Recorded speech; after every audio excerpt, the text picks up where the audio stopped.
Vatican passes to the nuncio and the nuncio goes to the bishops. So I'll wait for that.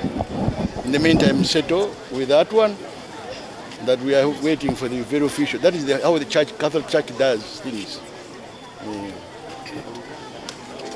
Isn't that okay? Anga afudde kitalo nnyo naye tulinda obubaka obutuufu obuviira ddala e Roma nga buyitibwa nuncio otuukeko ffe bishops tulyoke tulangirire byonna ebiriwo ntegeeza.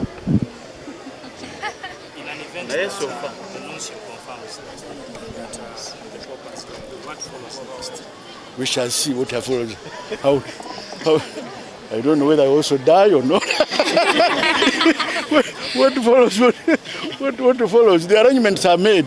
How the Pope is buried. It's in the like of people like we have Katabazi here. Where is he? Has gone. They have the arrangement of how to bury the Pope.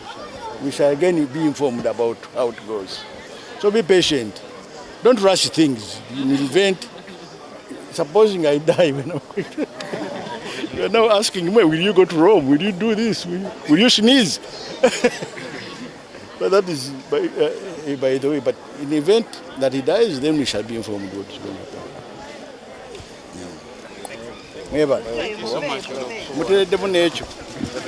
Kitalo nnyo eky'omutukuvu Papa Francis.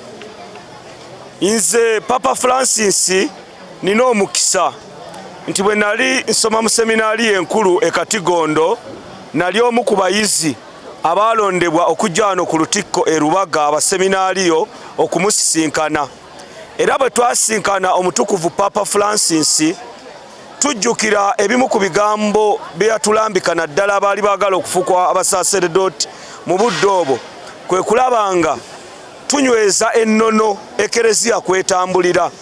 Omutukuvu Papa Francis anywezezza ennono eya ekereziya katolika.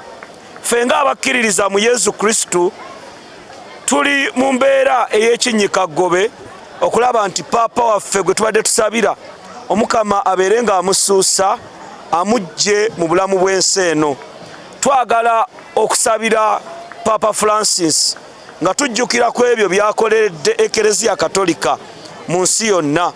Papa ye mulangira w'ekereziya era ffe ng'abakatuliki mu kaseera kano omukulembeze w'ekereziya katolika omukulu ng'atuvuddeko tuba tetulina mukulembeze atutwala mu nsi yonna.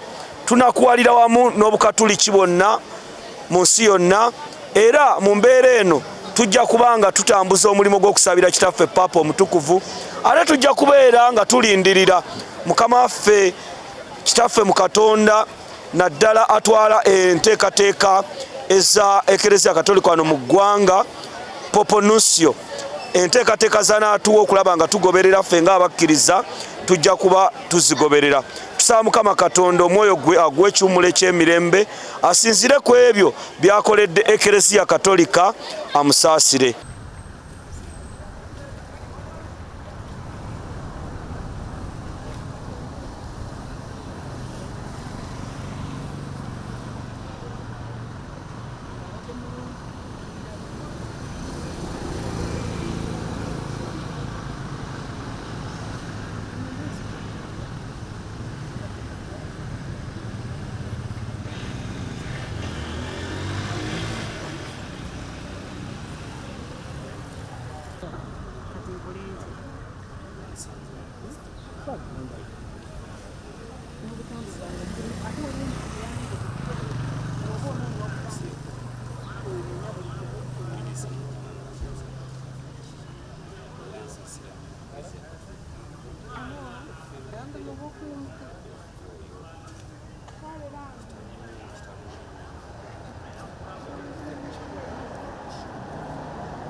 Simanyi.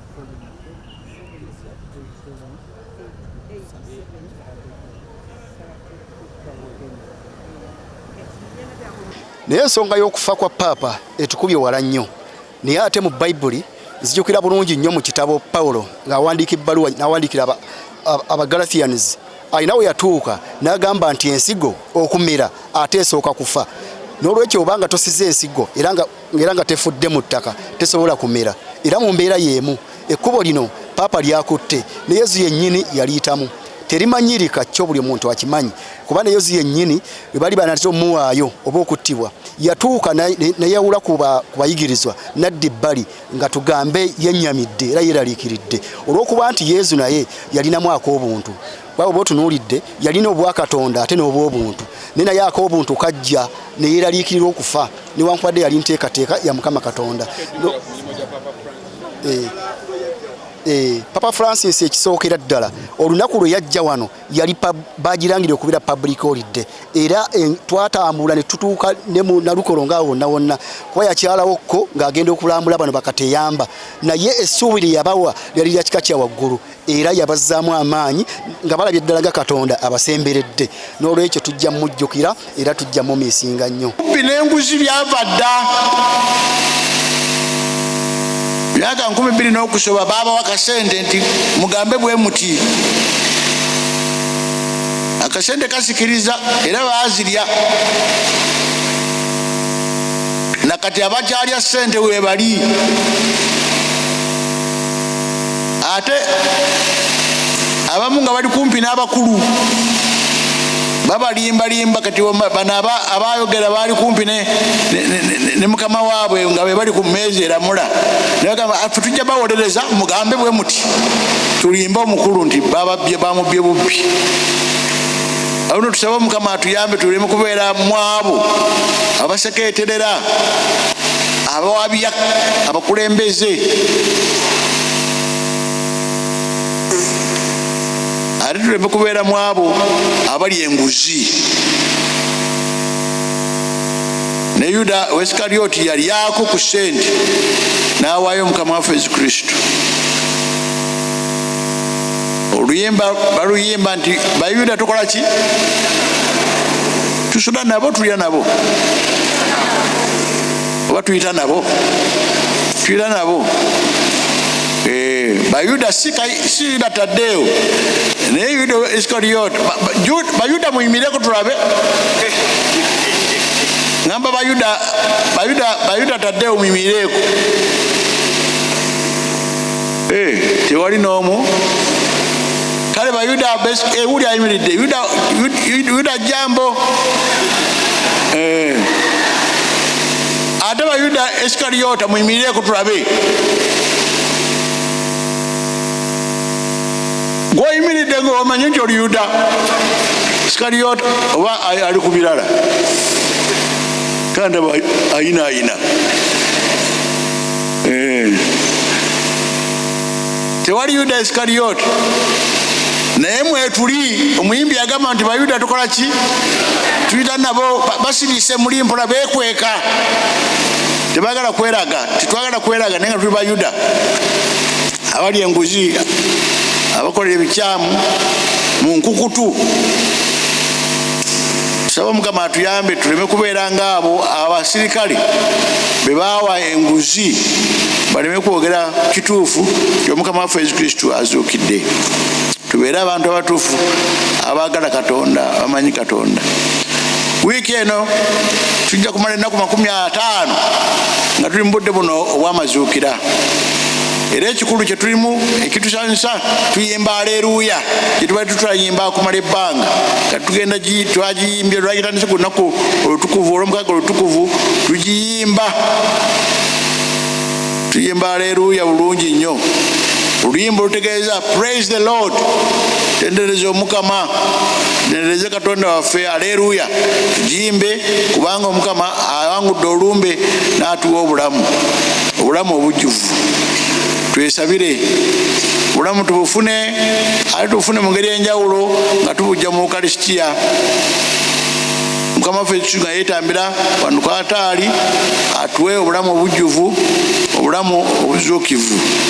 Tumusabe atuwe amaanyi, ffe abakyali ku nkulamaga twetaaga amaanyi mangi tuyite mu nsi eno ejjudde emiziziko n'ebizibu eby'enjawulo.